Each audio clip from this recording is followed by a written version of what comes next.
السلام علیکم ورحمۃ اللہ۔ الحمد للہ وکفا وسلام علی من لا نبی بعد۔ اللہ مہربان کے فضل و کرم سے ہمارا آج کا سبق سورہ المائدہ کی آیت نمبر 39 اور 40 ہوگا انشاءاللہ۔ اعوذ باللہ من الشیطان الرجیم، بسم اللہ الرحمن الرحیم۔ فمن تاب من بعد ظلمہ، فمن پھر جو تابہ توبہ کرے۔ تابہ کو دیکھیں تو تا کے بعد واو لگا دیں اور با کے آگے حال لگا دیں، توبہ بن جائے۔ پھر جو توبہ کرے، من بعد ظلم ہی، اپنے ظلم کے بعد، وَأَصْلَحَ اور اصلاح کر لے۔ اصلاح کو دیکھیں، اصلاح کو لام کے بعد الف لگا دیں تو اردو کا اصلاح بن جائے۔ فَإِنَّ اللَّهَ، تو بے شک اللہ، یتوب رجوع کرتا ہے۔ یہ بھی وہی مادہ ہے جو تابہ میں آیا۔ تو جب انسان تابہ کرتا ہے تو وہ توبہ کرتا ہے، اور جب اللہ کے لیے یہ لفظ بولا جائے تو اللہ اس پر رجوع کرتا ہے، یعنی اس کی توبہ کو قبول کرتا ہے، اس کی توبہ پر توجہ فرماتا ہے، یعنی توبہ قبول کرتا ہے علیہ، اس پر۔ ان اللہ، بے شک اللہ تعالی، غفور الرحیم، غفور ہے بہت بخشنے والا، رحیم ہے بہت مہربان۔ اس کا بامحاورہ ترجمہ سنیں۔ پھر اپنے ظلم کے بعد جو توبہ کر لے اور اصلاح کر لے تو بے شک اللہ تعالی توبہ قبول کرنے والا ہے اور بہت مہربان۔ توبہ قبول کرنے والا، بہت غفور، بہت بخشنے والا اور بہت مہربان ہے۔ تو یہ اس کا بامحاورہ ترجمہ تھا۔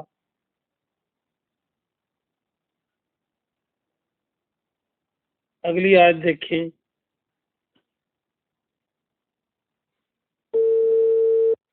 اصل میں یہ جو آیت مبارکہ ہے، اگر آپ غور سے دیکھیں تو اس میں غفور اور رحیم یہ اسم نکرہ کے طور پہ استعمال ہوئے ہیں، اور الغفور اور الرحیم نہیں ہے۔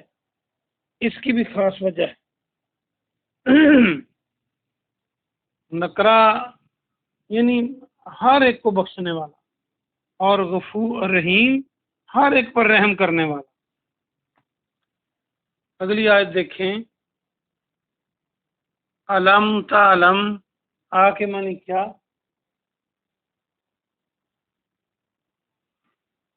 لم نہیں،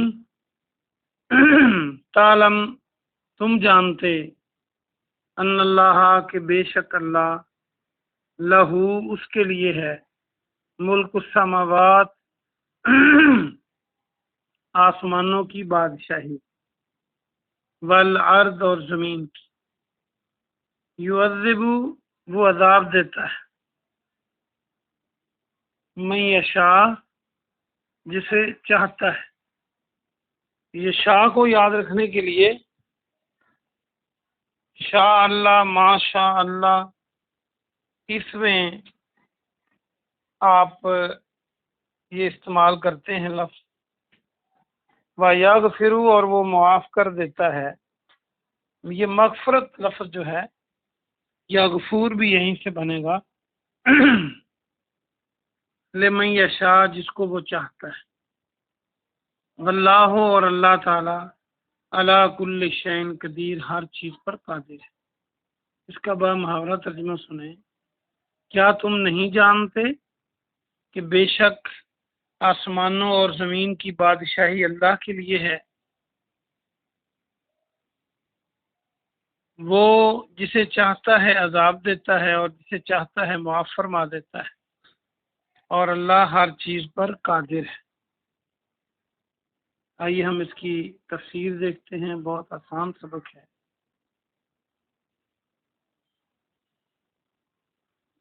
اس کی تفسیر کرنے سے پہلے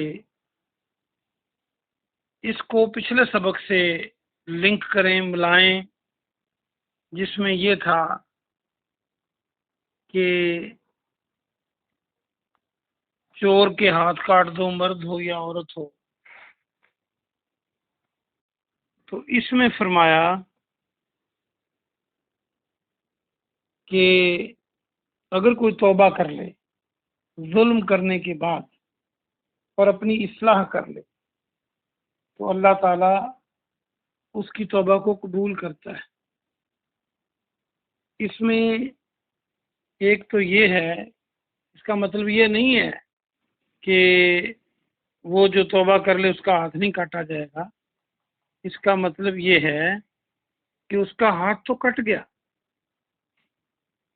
اور ہاتھ کٹنے کے بعد بھی اسے اپنے ظلم پر پچھتاوا ہونا چاہیے، اسے توبہ کرنی چاہیے۔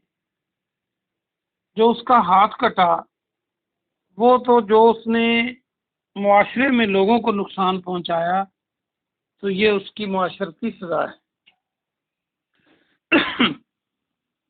اور اگر وہ چوری کے بعد، ہاتھ کٹنے کے بعد توبہ کرتا ہے اور اپنی اصلاح کر لیتا ہے تو اللہ تعالیٰ اس کو بخش دے گا، وہ اللہ کے غضب سے بچ جائے۔ اس میں ایک دو باتیں بہت ہی یاد رکھنے والی ہیں۔ اللہ اتنا مہربان ہے کہ ایک تو جب اس نے کسی کو نقصان پہنچایا، چوری کی، تو اس کو وہ سزا دے دی گئی جو اسلام میں سزا ہے۔ لیکن اگر وہ چوری کرنے کے بعد پچھتاتا ہے، آپ نے دیکھا کہ اگر کوئی بندہ کسی وجہ سے جیل چلا جائے، جیل سے واپس آ جائے، تو لوگ اس کو نفرت کی نظر سے دیکھتے ہیں۔ اگر رشتہ ہی کسی نے کرنا ہو اور اسے پتہ چل جائے کہ یہ جیل میں رہا ہے، تو آپ اندازہ کریں لوگ کیا سمجھتے ہیں۔ تو اللہ اتنا مہربان ہے کہ چوری کرنے کے بعد جو اس نے کی اس کا ہاتھ بھی کٹوا دیا، پھر اس کو اللہ اس کی طرف رجوع فرماتا ہے۔ اگر وہ اصلاح کر لے، یعنی اللہ اس کو معاف کر دیتا ہے۔ اور توبہ کے لیے یہ شرط ہے کہ انسان پچھتائے، شرمسار ہو، اور جو نقصان کیا ہے وہ پورا کرے، اور پھر آئندہ اس جرم کے پاس نہ جانے کا پکا وعدہ کرے۔ یہ توبہ کی شرائط ہیں۔ کیا کسی پر ظلم کرنے کے بعد استغفار استغفار استغفار کی تسبیح بندہ نکال لے تو توبہ قبول ہو جائے گی؟ ہرگز نہیں۔ بہت سارے مسلمان ایسے ہی کرتے ہیں کہ بس استغفار کی تسبیح نکالتے ہیں، لیکن اپنی اصلاح نہیں کرتے، اور نہ جن کو نقصان پہنچایا ہے ان کا نقصان پورا کرتے ہیں۔ اور آگے ظلم کا لفظ استعمال ہوا، ویسے یہاں پر تو ظلم کے معنی چوری کے ہی ہیں، لیکن ظلم کی مشہور 3 قسمیں ہیں۔ ایک وہ قسم کہ اللہ کے ساتھ شرک کرنا، جیسے قرآن نے فرمایا ان الشرک لظلم عظیم۔ دوسرا وہ ظلم جو ایک انسان دوسرے انسان پر کرتا ہے، آپ خوب جانتے ہیں ظلم کیا ہے، عدل نہ ہو تو ظلم ہے۔ اور تیسرا ظلم انسان جو اپنے اوپر کرتا ہے۔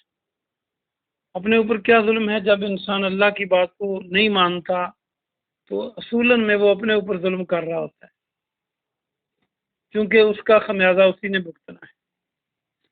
تو کسی بھی قسم کا ظلم کرنے کے بعد اگر وہ توبہ کر لیتا ہے اور پھر اپنی اصلاح کرتا ہے، وہ روش چھوڑ دیتا ہے، تو اللہ کو وہ توبہ قبول کرنے والا پائے گا، اس میں کوئی شک شبہ ہی نہیں۔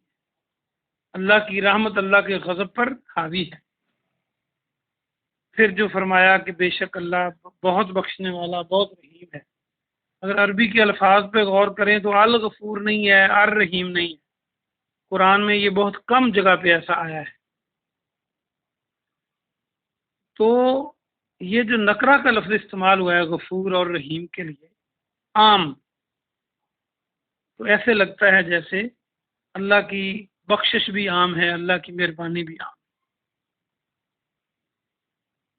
بس اس کے در پہ کوئی آئے، شرمسار ہو اور توبہ کی شرائط پوری کرے اور آئندہ نہ کرنے کا وعدہ کرے، تو وہ تو اتنا غفور الرحیم ہے، نہ وہ صرف گناہ معاف کرتا ہے بلکہ چاہے تو وہ گناہوں کو نیکیوں میں بدل دیتا ہے۔ اگلی آیت میں فرمایا کیا تم نہیں جانتے کہ زمین و آسمان کی بادشاہی اللہ کی لیے؟ یعنی یہ بات اٹل ہے کہ زمین و آسمان کی بادشاہی اللہ کے لیے ہے، تو اللہ کو کسی چیز کی کمی نہیں ہے، نہ کسی کا ہاتھ کاٹ کے اللہ کی شان اور بلند ہو جاتی ہے۔ یہ جو اصول و ضوابط اللہ نے مقرر کیے ہیں، یہ انسان کے اپنے فائدے کے لیے اور معاشرے کے فائدے کے لیے، تو اللہ کو فرق نہیں پڑتا، اور جس کو وہ عذاب دیتا ہے وہ بھی حکمت پر مبنی ہوتا ہے، اور جس کو معاف کر دیتا ہے وہ بھی حکمت پر مبنی ہے۔ اس نے بندوں کو پیدا کیا، وہ بہتر جانتا ہے کہ کس کی نیچر کیسی ہے، کس کے ساتھ کیا سلوک کرنا ہے، اور اللہ ہر چیز پر قادر ہے، یعنی اللہ کے لیے کچھ مشکل نہیں ہے۔ وہ زمین آسمان کے برابر آپ گناہ لے کے آ جائیں تو وہ معاف کر دے، اس کے لیے مشکل نہیں ہے، وہ قادر ہے، اس کی قدرت میں ہے۔ اللہ پاک سے دعا ہے کہ اللہ پاک آپ کو اور مجھے عمل کی توفیق عطا فرمائے۔ سبحان ربک رب العزت عما یصفون وسلام علی المرسلین والحمد للہ رب العالمین۔